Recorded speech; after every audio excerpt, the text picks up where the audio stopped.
Tome seu assento, por favor. Lembrai-vos da mulher de Ló. Lucas capítulo 17, verso 32, está escrito assim: lembrai-vos da mulher de Ló. Por favor, abra sua Bíblia ainda em outro texto. Glória a Deus. É uma reflexão bíblica, vamos pensar pela Bíblia Sagrada. Abra, por favor, a sua Bíblia em Lamentações de Jeremias.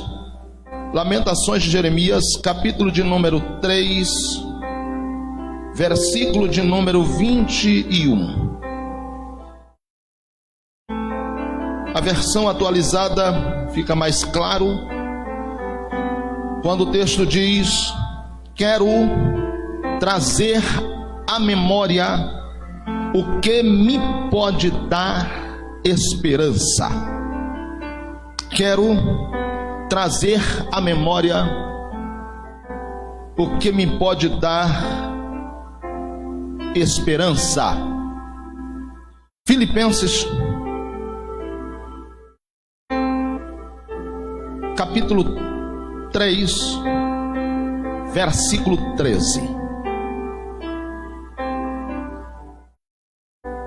Filipenses capítulo 3, versículo 13. Está escrito: irmãos, quanto a mim, não julgo que haja alcançado, mas uma coisa faço, e é que, esquecendo-me das coisas que para trás ficam e avançando para as que estão diante de mim, verso 14, prossigo para o alvo, pelo prêmio da soberana vocação de Deus em Cristo Jesus. Amém.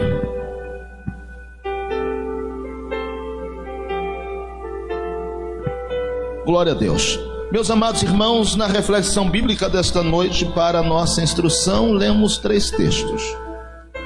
O primeiro texto que lemos é um texto que o Senhor Jesus, de forma imperativa, diz que temos que lembrar. Ele diz: lembrai-vos da mulher de Ló.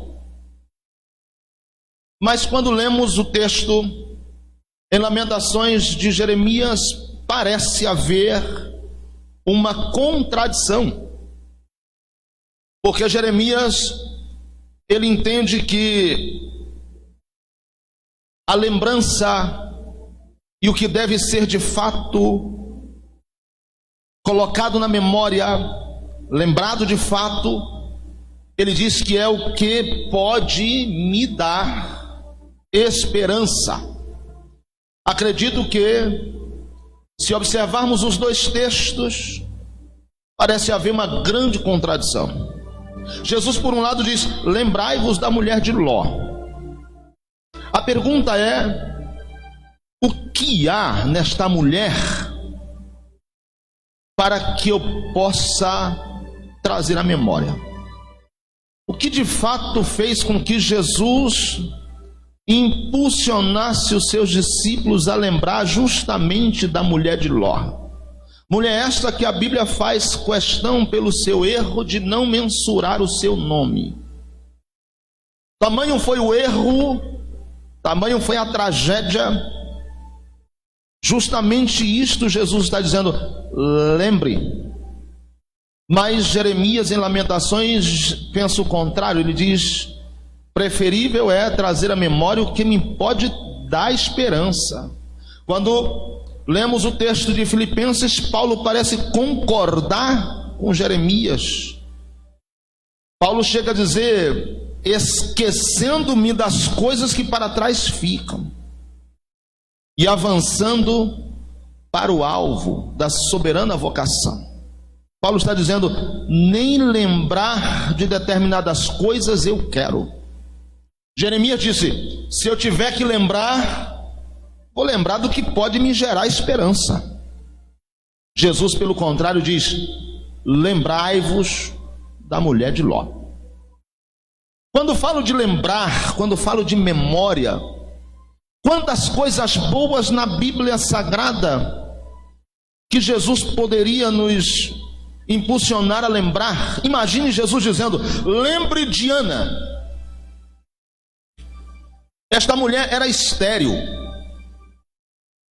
Essa mulher orou a Deus, mesmo debaixo de grande perseguição.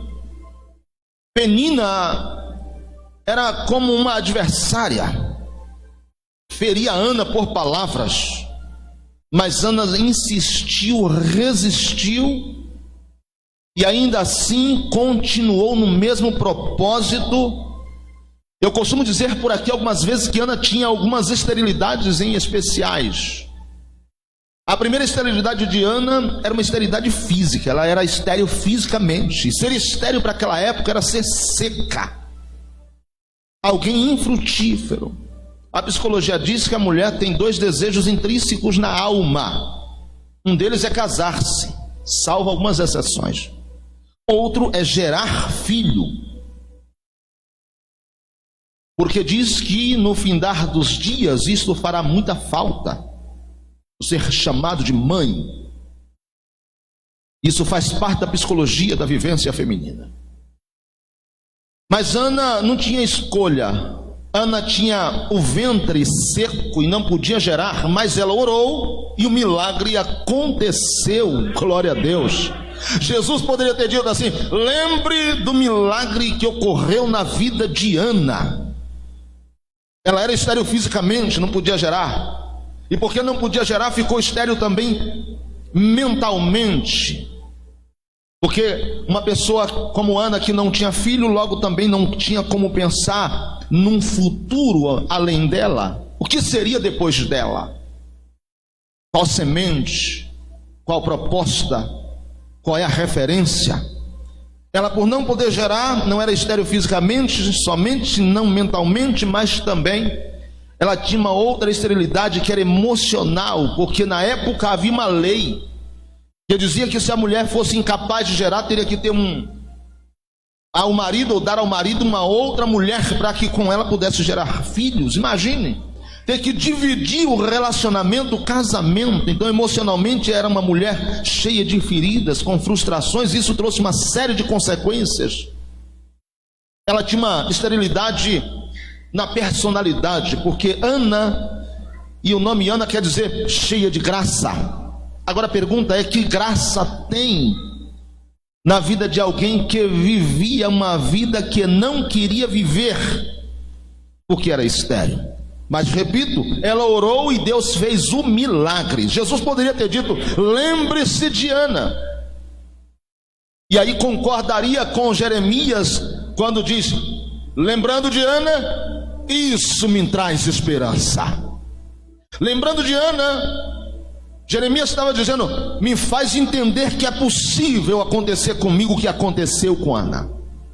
Ainda que frustradamente Paulo não acertou, porque ele disse: eu não quero nem lembrar, eu quero pensar no que está na frente. Mas Jeremias haveria de concordar com isso. Jesus poderia ter dito: lembre de Esther,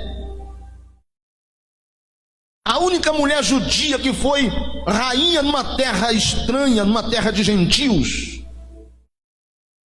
Uma mulher que, porque dedicou um tempo a Deus por causa de um decreto que destinava a morte dos judeus, ela consagrou a vida, orou, e num dado momento, pastor Cláudio, ela entrou na presença do rei, o que era proibido. E alguém disse: se você entrar na presença do rei sem ser chamada, você pode ser morta, salvo se o rei estender para você o cetro. E ela orou a Deus, e quando ela entra na presença do rei, o rei estende o cetro, e ela é livre da morte. E através dela Deus dá um livramento extraordinário aos judeus. Isso está em registro. Isso está registrado. E Jesus poderia ter dito: não se esqueça de Esther, uma mulher que Deus honrou em terras estranhas, uma mulher que foi rainha entre os gentios, e por consagrar a vida a Deus foi livre da morte. E não somente ela, mas toda a nação. A mulher foi um instrumento extraordinário de Deus. Jesus estaria certo dizendo: lembre de Esther. Quantas mulheres na Bíblia Sagrada poderiam ser lembradas?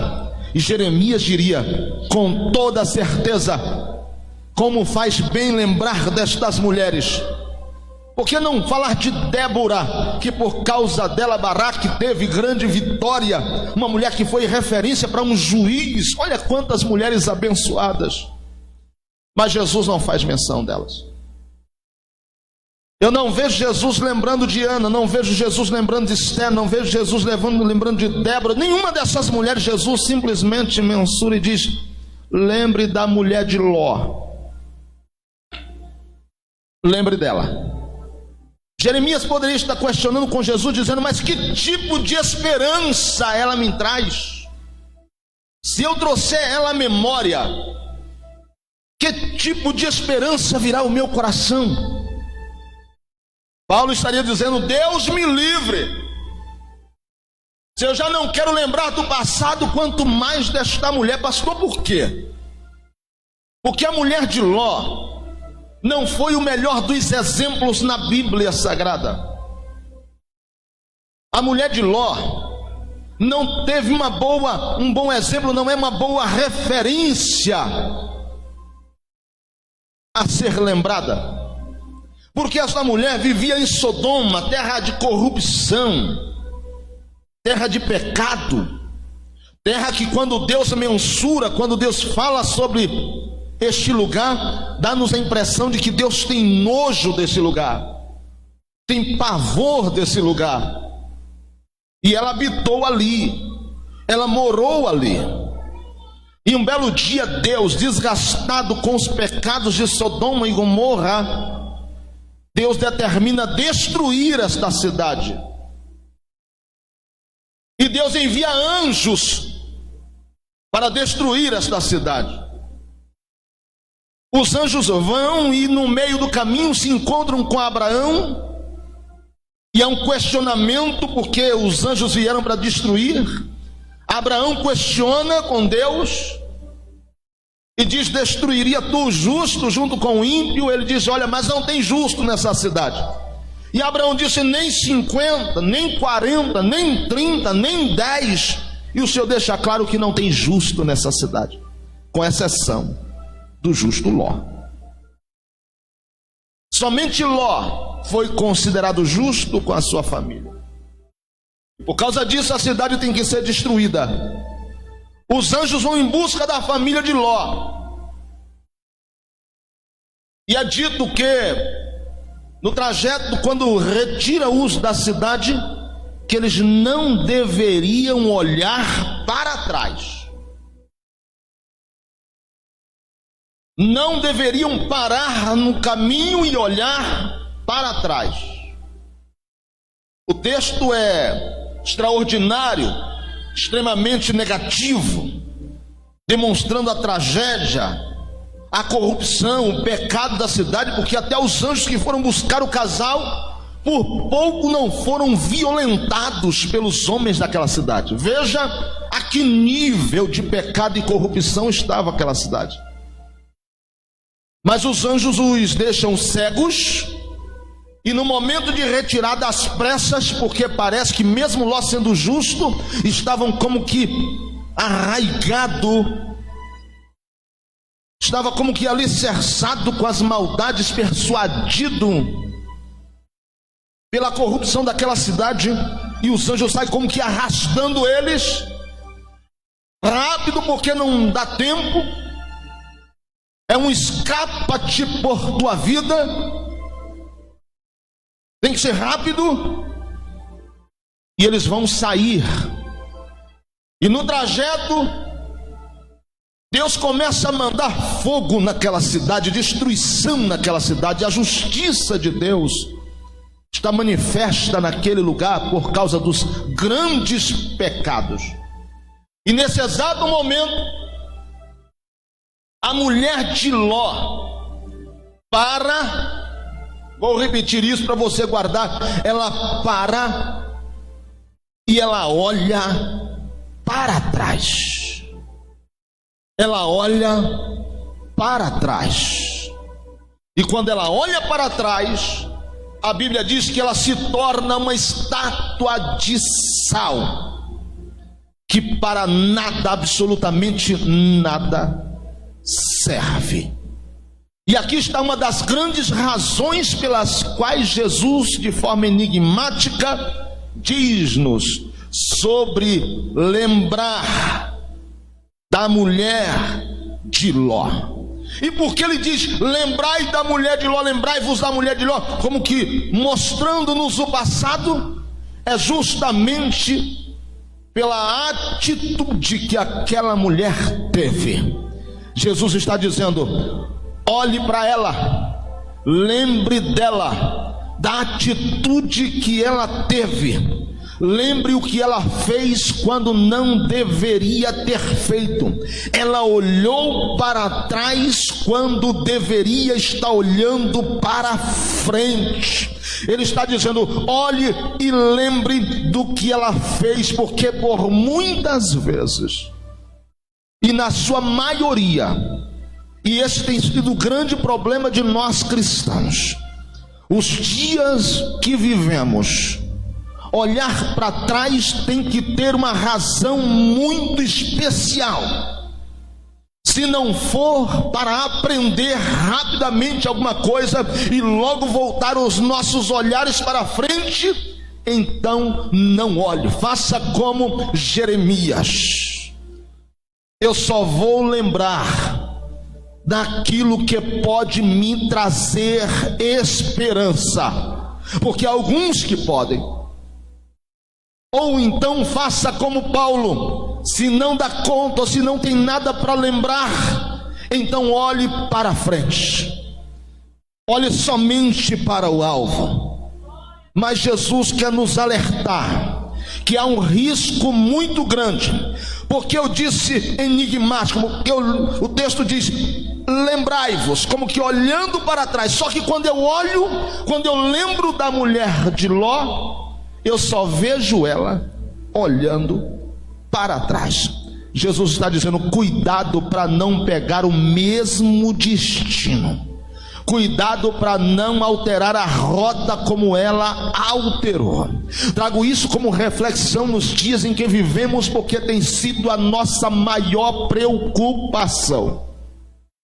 Há 3 tipos de sentimentos que agridem a alma do ser humano. O primeiro é um sentimento de depressão. O segundo é um sentimento de opressão ou estresse. E o terceiro é a ansiedade. O sentimento de depressão é quando eu olho e foco demais no passado. Isso me traz depressão. E o que é depressão? Depressão é um lugar baixo. Depressão é um lugar inferior. Depressão é um ambiente escuro, enegrecido. Depressão é como um abismo que quando a gente entra, parece não ter força mais para sair. E isso não é brincadeira. Quantos nós não temos visto nas notícias que tiram a própria vida? Eu estou tratando de uma moça que ela estava tentando tirar a vida, graças a Deus que Deus a livrou deste mal, por causa de lembranças do passado. As lembranças do passado, irmãos, nos traz agressões à alma, e muitas pessoas que infelizmente nunca mais conseguiram dar um passo além do trauma, dar um passo além do desgaste do passado. E quantos não são entre nós que já não tem tempo absolutamente para mais nada, sufocados, tomados o tempo inteiro. Quantos não estão entrando em estafa, porque pensam que são de ferro e abraçam tudo, num tempo em que há uma violência extraordinária no volume de informação, e você não tem tempo nem para filtrar. Perceba que nós temos tantos equipamentos, a tecnologia está a nosso favor, mas quantas vezes passamos dias e até semanas sem falar com o nosso ente querido, falar com a nossa mãe, com o nosso pai, para quem ainda tem o privilégio e ainda tem. Quantas vezes, tomado o tempo, não temos o tempo para a esposa, para os filhos? Quanto tempo somos às vezes atropelados no tempo, e nem tempo alguém ousa dizer: eu não tenho orado tanto porque não tenho tempo para orar, eu não leio a Bíblia porque não tenho tempo para ler a Bíblia. E tudo que tende a fazer a reclamação é: não tenho tempo. E aí são oprimidos, vivem estressados, doentes, doenças psicossomáticas, são tomados dessas doenças, e daqui um pouco já tem que tomar remédios para dormir, porque já não consegue dormir bem. Vão dormir e a mente continua acordada, não consegue mais descansar. Dores intensas no corpo, porque nós não fomos preparados para isso, nós não fomos feitos para isso. Nós não somos uma máquina para viver sob pressão 24 horas por dia. Uma hora o corpo vai reclamar.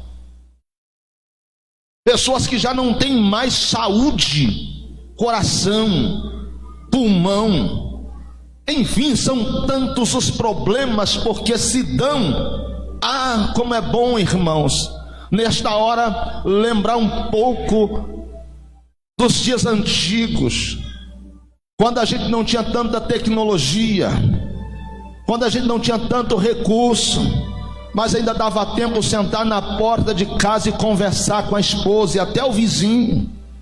Quantas vezes a gente ainda tinha tempo para descansar com a família e sair um pouco para passear com a família. A gente não tinha tanto recurso, mas mandava carta, 30 dias e a carta voltava. E a gente hoje vive com essa tecnologia toda e quantas pessoas infelizes, tomadas com esse sentimento terrível. E o último sentimento, a ansiedade, e esse tem sido avassalador.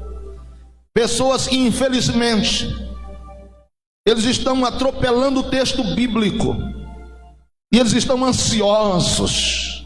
Olha aqui para mim, nós vamos morrer e nenhum de nós o quer, nenhum de nós tem tamanho desejo, até porque também não vejo que isso seja certo. Mas Paulo diz que tanto viver como morrer para ele tanto faz, um é ganho, o outro é lucro, está tudo bem. Somente quando a gente entende o evangelho, e a verdade do mesmo é que a gente vai entender a razão da morte, que é o desligar-se do corpo e o espírito ir para Deus. É como uma criança, eu disse outro dia no curso teológico, quando a criança nasce, a mãe não leva a placenta para casa. Quando a gente morre, aqui na terra a gente morre, mas na eternidade a gente vive. O corpo fica à semelhança da placenta, não vai, fica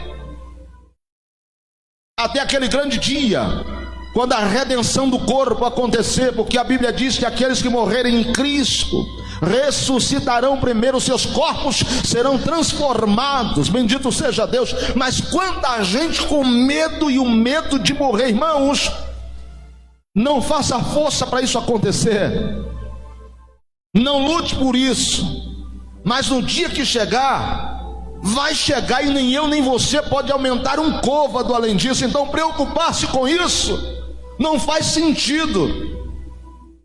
Se você não consegue estar preparado, ao menos prepare os seus. Nós não vamos viver para sempre aqui nessa terra e viver como sementes.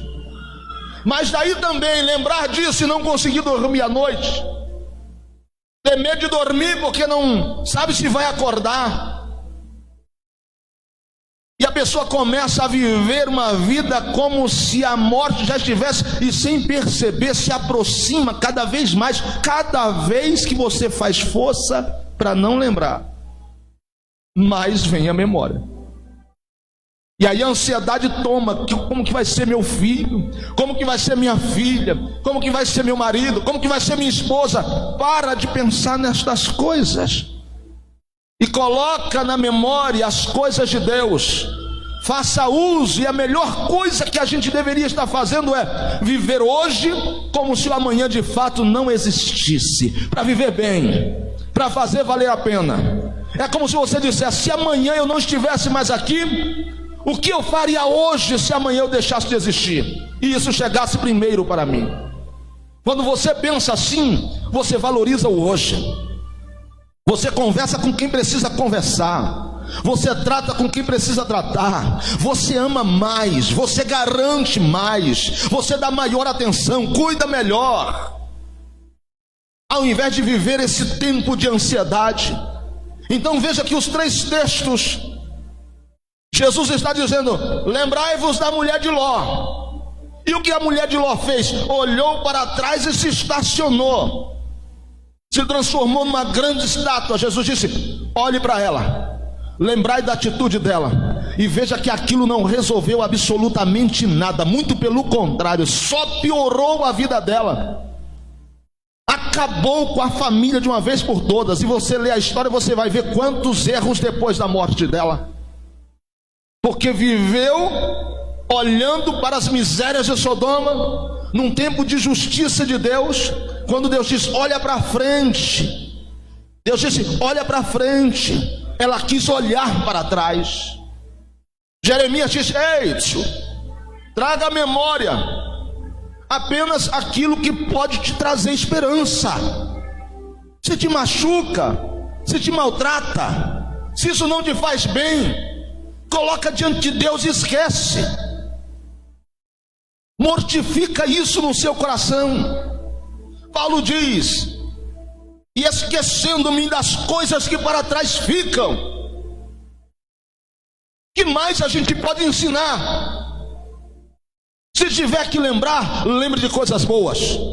Se não tem coisa boa para lembrar, então tu tira a tua direção do passado e coloca a tua direção no futuro. Mas quando colocar a tua visão no futuro, coloca numa direção de coisas boas. Há quem diga: os dias ficarão piores. Eu sei, os dias aqui para frente serão terríveis. Eu sei. Mas enquanto o mundo está se despencando, se deteriorando, Deus está dizendo: se aproxima o dia em que Cristo há de arrebatar a igreja. Então, ao invés de ficar olhando para o mundo se deteriorando, eu fico olhando para os céus. Bendito seja o nome do Senhor Jesus, porque é de lá que vem o meu socorro. Aleluia. Por isso agora faz muito sentido a oração, a leitura da palavra. Crentes que vivem devocionais, como eles estão tranquilos, porque o devocional é como um periscópio. O que é um periscópio? É um instrumento de submarino. Eles estão aqui andando em águas profundas, e de repente eles querem ter noção do local. Então eles sobem aquele instrumento, o instrumento vai além das águas, e eles olham como está lá em cima. Não importa como está lá embaixo, eles têm a visão ampla de como está lá em cima. Crente que vive a leitura da palavra e a oração pode estar pegando fogo, destruindo tudo aqui em cima, irmãos. Ele liga a mente dele lá no céu, e enquanto está tudo se destruindo aqui, ele está dando uma olhada para o céu de Deus, vendo as coisas de Deus, revelação de Deus, a vontade de Deus. Bendito seja o nome do Senhor. É a gente que escolhe. O mesmo tempo, pastor Oswaldino, que eu tiro para pensar em coisa ruim, é o tempo que eu deveria gastar para pensar em coisa boa. O mesmo tempo que eu tiro para reclamar, é o mesmo tempo que eu deveria usar para adorar. O mesmo tempo que eu tiro para correr e fugir, é o tempo que eu vou tirar para criar estratégia para vencer situações. Então é olhar para frente. Sim, Jesus, quando diz lembrai da mulher de Ló, não está dizendo o fato simplesmente dela ter olhado para trás. Ela deveria ter sido obediente e olhado para frente. Quando Jesus disse olhe para ela ou lembrai dela, é para lembrar do que ela fez quando não deveria fazer. O que ela fez, pastor? Ao invés de olhar para frente, olhou para o que não deveria. Eu vou encerrar porque é somente isso que eu quero transmitir a você. Está tudo despencando lá fora. Morreu gente, está morrendo gente, a coisa está ficando complicada. Não é ser insensível, não. É olhar para a promessa que foi feita para mim e para você. Bendito seja o nome do Senhor. Rede Globo, CNN, internet, todos bombardeando de notícias ruins. Agora não, mudou, já não é 1.000, é 2.000, não são 2.000, são 3.000. Olha os respiradores que foram comprados, agora foram encontrados no lixo. Olha só a politicagem, e tudo isso, irmãos, é derramado como uma avalanche. Eu vou chamar isso de lixo. Sabe o conselho que eu dou para você? Desliga. Agora eu vou falar, por favor, me entenda, você que me assiste, desliga a miséria da televisão. Se usa ela, usa para uma coisa boa. Usa para algo que te acrescenta. Olha o YouTube aí, quantas mensagens lindas de Deus. Olha quantas coisas boas. Muda o teu pensamento, muda a tua mentalidade. Cresça na presença de Deus nesse tempo, porque ele vai passar. E o tempo não pode nos destruir. Mas enquanto eu olho para Sodoma sendo destruída, eu posso me transformar numa estátua de sal. Olhe para frente, porque tem promessas para mim e para você. Olhe para frente, porque tem promessa para sua família. Não está nada acabado. Não está nada acabado. O problema da mulher de Ló é que quando ela sai, ela diz: acabou tudo. Ô irmãos, acabou não. Estava na presença de Deus, acompanhado por anjo, indo para um lugar seguro, e acabou tudo. Tem gente aí agora, por favor, eu não conheço história de ninguém, mas tem gente reclamando porque está perdendo o carro, gente reclamando porque perdeu o emprego. Gente, irmãos, cultive a presença de Deus que está contigo. Ele não te abandonou. A porta de emprego fechou, ele abre outra. Ah, mas estou devolvendo o carro, daqui um pouco Deus te dá um melhor do que esse. Fica tranquilo. Cultive a presença de Deus. Não tire os olhos das coisas de Deus, da presença de Deus, por causa de coisas. Permaneça na presença de Deus. É claro que é ruim. É ruim porque a gente se apega a tantas coisas, mas a presença de Deus não pode ser substituída por coisas. Você ainda é crente, e esta é a hora de você provar a fé que há no seu coração. Aleluia. Então Jesus disse: lembrai-vos da mulher de Ló, como que concordando com que Jeremias apregoa. Faça com que isto de alguma forma traduza em esperança no teu coração. E Paulo confirma: sempre foi a vontade de Deus que se esquecesse das coisas que para trás ficam e avance para as que estão adiante. Foi a mulher de Ló que não entendeu. Mas você é crente inteligente. Numa reflexão tão simples, que esta noite você só traga ao coração aquilo que pode de fato trazer esperança à tua alma. Que você seja a semelhança do que Paulo disse: olhe para o alvo, lá para frente, de lá é que vem tudo que Deus preparou para a tua vida. Não fique estacionado no meio do caminho. Cresça no bom nome de Jesus. Se coloque de pé no nome do Senhor. Aleluia. Glória a Jesus. Deus é bom, irmãos, e a sua bondade nos alcança a todo instante. Aleluia. Põe a mão sobre o seu coração. E se você chegou aqui afadigado, temeroso, não tenha vergonha não, você está na presença de Deus. Se sentimentos contrários têm tomado o teu coração, medos, se você tem sido tomado por causa das notícias ruins, e você às vezes até pensa em desistir de tantas coisas, e às vezes por causa das notícias se esquece da promessa, da provisão de Deus, coloque a mão sobre o seu coração, porque às vezes nós não percebemos, quando nos damos conta já estamos apavorados, porque infelizmente a mídia tem esse poder. Tem, irmã Dani, tem esse poder. Quando a gente se dá por conta, tá a gente meio que inclinado, meio que depressivo, com tanta notícia ruim. Hoje eu fui no mercado aqui próximo e tinha uma senhora chorando, soluçando, e ela dizia: meu filho, calma, meu filho, seja forte, dizia ela, seja forte. eles ainda vão precisar de você, você precisa ser forte. E logo eu entendi que alguém da família estava morrendo ou prestes à morte, e ela aconselhando um membro da família, dizendo: seja forte. Eu disse aqui outro dia que até às vezes ser forte cansa. Às vezes a gente tem que ser forte, cansa, mas Deus nos dá força para continuar. Nosso coração é fraco, irmãos. Põe a mão sobre o seu coração e ora aí, diga: Deus, não me deixa ser atingido, atacado por esse sentimento contrário. Diga: Deus, não me deixa ser tomado por esse sentimento depressivo. É claro que importa a nossa família. A gente não quer que a nossa família seja maltratado, que a nossa família seja atingido. Quem aqui de nós quer ter esta dor da perda? Nenhum de nós pensamos nisso. Nós não desejamos isso, não é isso que queremos. Mas daí, ao invés de viver a vida e o bom lado